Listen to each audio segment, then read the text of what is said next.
अयोध्या तो बस झांकी है, काशी मथुरा बाकी है। लगता है कि ये नारा दिया गया अब कहीं ना कहीं सत्य होते दिखाई दे रहा है, क्योंकि ज्ञानवापी मस्जिद परिसर से शिवलिंग निकलने के बाद ही काशी फोकस में है। देश के हर चौक चौराहे पर लोगों की जुबान पर सिर्फ एक मसला है, ज्ञानवापी। इसे लेकर सुप्रीम कोर्ट का रुख भी सामने आ गया है। यह निचली अदालत से मिलता जुलता ही है। देश की सबसे बड़ी अदालत ने मस्जिद के उस हिस्से को संरक्षित करने का आदेश दिया है जहां से शिवलिंग निकलने का दावा हुआ है। इससे शिव भक्तों का जोश हाई है।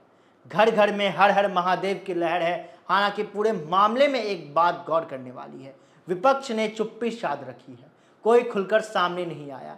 मैदान में सिर्फ असदुद्दीन ओवैसी जैसे मुस्लिम नेता विरोध में उतरे हैं। कांग्रेस, समाजवादी पार्टी और बहुजन समाजवादी पार्टी जैसी विपक्षी दल ज्ञानवापी मस्जिद के मुद्दे पर सूम बन गए हैं। मामले में बार बार अयोध्या का जिक्र भी आ रहा है।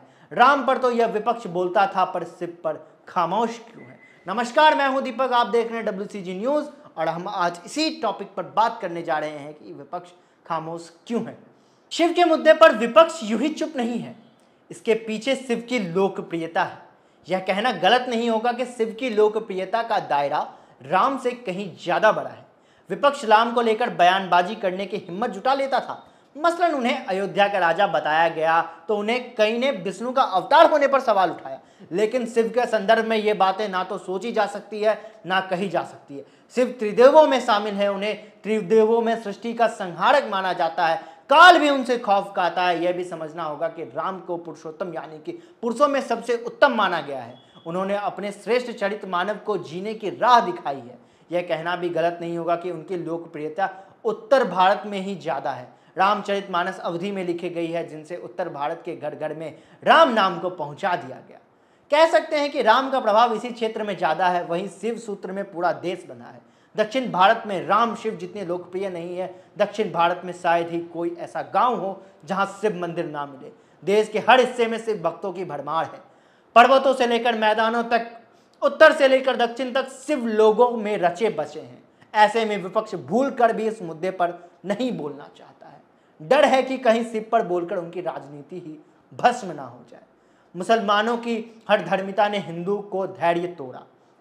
हिंदू पक्ष का यही कहना है बार बार, मुसलमानों अगर शिवलिंग की जगह पर हाथ पांव धो सकते हैं, कुल्ला कर सकता है, तो फिर गंगा जमुनी तहजीब सिर्फ धोखेबाजी है या फिर इसे ढोने की जिम्मेदारी एक तरफा हिंदुओं पर डाली गई है। वह इस बात से बहुत ज्यादा खफा है। ज्ञानवापी मस्जिद परिसर में जिस तरह से शिवलिंग निकलने का दावा हुआ है, वहां वजू खाना बना था। वह तो जगह देती है जहां मुसलमान इबादत से पहले हाथ पांव धुलते हैं। हिंदुओं का एक वर्ग इस बात से बहुत ज्यादा नाखुश है। उसका मानना है कि यह बात समझ से परे है कि सालों तक इस बात का पता होते हुए भी वहां भगवान की मूर्ति मौजूद है, उनका तिरस्कार किया जाता रहा। हिंदू पक्षकारों का कहना था कि जैसे ही वजू खाने का पानी खाली कराया गया, वहां शिवलिंग की आकृति जैसा कुछ मिला। बीते 4 दशकों में पूरी तरह से बदल गई है राजनीति। अयोध्या आंदोलन के वक्त और आज के दौर की राजनीति बिल्कुल अलग है।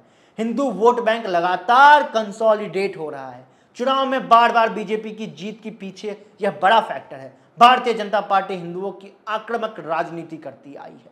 हिंदुओं के मसले पर वह मुखरता से बोलती है। यह मुखरता हिंदुओं को और किसी दल में नहीं दिखती। सपा, बसपा, कांग्रेस सॉफ्ट हिंदुत्व की पॉलिटिक्स करते हैं। हालांकि मुस्लिमों के मसले पर बोलकर इन्होंने हिंदू वोट बैंक को खुद से दूर भी किया है। ज्ञानवापी मस्जिद में शिव के प्रकट होने के मुद्दे पर बोलना भी अंजाम ये पार्टियां जानती है। हिंदुओं को पता है कि आज वो एकजुट होकर किसी को भी हरा सकते हैं। 4 दशक पहले तक ये बात नहीं थी। तब हिंदू वोट बैंक काफी कुछ बटा हुआ था। तब तमाम तरह के समीकरण को बनने की इजाजत दिया करते थे।